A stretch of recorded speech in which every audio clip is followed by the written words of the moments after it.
Este era o desafio do apóstolo em relação aos filipenses. Para iniciar o argumento em favor da unidade cristã, o apóstolo utiliza vocábulos carregados de sentimentos afetuosos nos 2 primeiros versículos.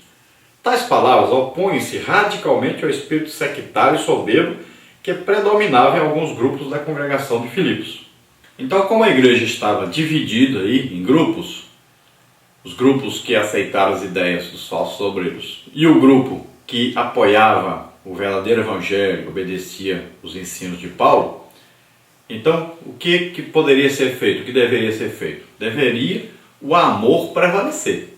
Paulo então vai ensiná-los a se perdoarem, a se amarem, a trabalhar juntos em prol do evangelho para que haja união. E ele vai usar palavras que são exatamente o contrário do que estava acontecendo ali, do que estava sendo usado ali.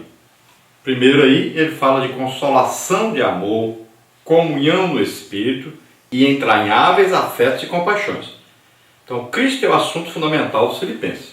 Por isso, a sua experiência deveria consistir na consolação mútua no amor de Deus e na comunhão do Espírito Santo, refletindo a ternura e a compaixão dos crentes entre si. Então, todos deveriam agora pensar em Cristo e em sua obra.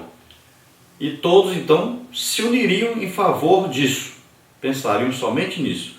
Todos deveriam agora se consolarem uns aos outros, ajudarem uns aos outros a buscar sempre Cristo como centro da igreja, como cabeça do corpo. E todos deveriam se unir, então, para fazerem, continuarem a obra de Deus. E para haver essa continuidade, eles deveriam buscar a comunhão com o Espírito Santo. Então, o que eles deveriam fazer em primeiro lugar?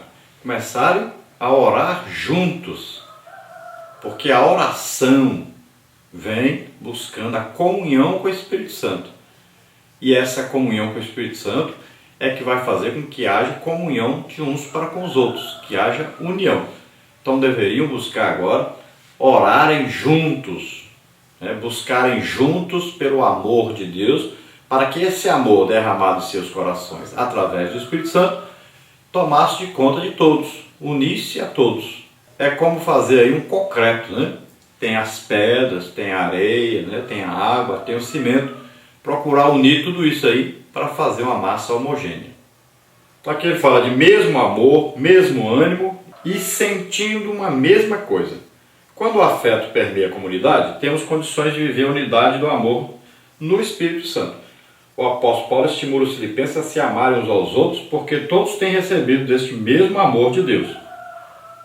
Consolidada a unidade, a comunhão cristã será refletida em todas as coisas. Então agora eles vão buscar amar-se uns aos outros. Então, que maneira nós podemos fazer para amarmos uns aos outros? A Bíblia nos ensina que devemos amar os outros como a nós mesmos. Então passamos a fazer o seguinte: como nós gostaríamos de ser tratados pelos outros, nós devemos tratar as pessoas do mesmo jeito. Como nós gostaríamos de viver, então nós gostaríamos que os outros vivessem dessa mesma maneira que nós gostaríamos de viver. Então nós passamos a desejar que os outros vivam da melhor maneira possível, porque nós queremos viver da melhor maneira possível. E a melhor maneira que existe é viver em união, em amor, em compreensão, em consolação, e todos unidos fazendo a obra de Deus. Quando há essa união, quando essa união é consolidada, isso então aparece na produção da igreja, aparece principalmente em almas. Todos estão unidos agora em torno de ganhar almas. É isso que acontece quando há esse avivamento, essa união geral. 2, aí o foco no outro como em si mesmo. Vivemos numa sociedade tão individualista que é comum ouvirmos jargões como este: cada um por si, Deus por todos. Mas o ensinamento paulino desconstrói tal ideia. O apóstolo convoca os crentes de Filipos a buscar um estilo de vida oposto ao egoísmo e ao sectarismo dos inimigos da cruz de Cristo. No lugar da prepotência deve haver humildade. No lugar da autossuficiência, temos de considerar os outros superiores a nós mesmos.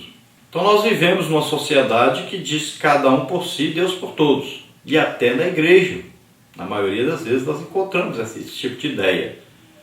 Mas não é assim que é ensinado por Deus e nem pelo apóstolo Paulo.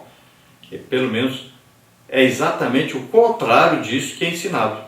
Nós devemos atentar para o que é dos outros, ou seja, devemos pensar sempre no bem das outras pessoas, em ajudar as outras pessoas a estarem melhor, em melhor situação. Então, no lugar dessa prepotência, de achar que é superior a todos e que deve ser superior a todos, então devemos buscar a humildade, achar que somos menores que os outros. Então, em lugar de autossuficiência, acharmos que não precisamos de ninguém, não precisamos de ajuda de ninguém, nós vamos buscar exatamente o contrário. Acharmos que as pessoas são superiores a nós mesmos e que sempre nós precisamos de outras pessoas. Precisamos ouvir as outras pessoas, precisamos de orientação de outras pessoas, de ajuda de outras pessoas. Número 3, não ao individualismo. Paulo ainda adverte: não atente cada um para o que é propriamente seu, mas cada qual também para o que é dos outros. Esta atitude remonta a um dos ensinos mais basilares do Evangelho: ama teu próximo como a ti mesmo. Isto rememora o exemplo de Paulo de colocar as necessidades dos filipenses em primeiro lugar, escolhendo permanecer com eles, e de procurar seguir o exemplo de Cristo, de não sentir que as prerrogativas da divindade sejam algo que deva ser buscado. E de procurar seguir o exemplo de Cristo, de não sentir que as prerrogativas da divindade sejam algo que deva ser buscado para os seus próprios propósitos. Então veja bem, Paulo então dá um ensino, um testemunho de vida, Ele dá aí o exemplo para os filipenses. Por quê? Ele teve que fazer uma escolha. Ou eu vou para Cristo, morro e vou para Cristo, ou eu fico, permaneço aqui na terra para poder ajudar os filipenses, ajudar ainda a obra de Deus. Então ele fez essa dura escolha. Para ele foi dificílimo, que era muito mais confortável, muito melhor para ele partir e estar com Cristo. Mas ele resolveu se sacrificar pelos filipenses e por aqueles que não conheciam a Cristo ainda e pelas outras igrejas. Ele resolveu que deveria ficar, permanecer vivo, mesmo sofrendo, por amor às pessoas. Então ele deu exemplo para eles, e eles deveriam seguir esse exemplo, que muitas vezes temos que perder para que as outras pessoas ganhem. Paulo diz: olha, nós empobrecemos para que outros enriqueçam, nós sofremos para que os outros estejam bem. Muitas vezes nós temos até que adoecer para que os outros tenham saúde. Então é um sacrifício, a vida cristã é um sacrifício em prol dos outros. Nós nos esforçamos, nós sofremos, nós passamos por muitas coisas para que os outros estejam bem. Então muitas vezes o cristão jejua e os outros estão se banqueteando. Muitas vezes o cristão vive de maneira aí simples, sem ter muitas coisas, sem ter posses, e vê os outros tendo posse, enriquecendo e tudo. Mas ele continua ali orando e passando muitas vezes por necessidade, mas para que os outros estejam bem, estejam felizes. Então o crente busca sempre o bem dos outros e não o seu próprio bem. Porque foi isso que Cristo fez, e é o exemplo de Cristo, de Paulo, de Pedro, dos homens verdadeiros, homens de Deus. Conclusão aí: com a ajuda do Espírito Santo, podemos superar tudo aquilo que rouba a humildade e o relacionamento sadio entre nós. O Espírito ajuda-nos a evitar o partidarismo, o egoísmo e a vanglória. Ele produz em nosso coração um sentimento de amor e respeito pelos irmãos da fé. A união cristã apenas será possível quando tivermos o sentimento que produz harmonia, comunhão e companheirismo, o amor mútuo. O nosso comportamento como cidadãos dos céus deve ser conhecido pela identidade do amor. João 13:35.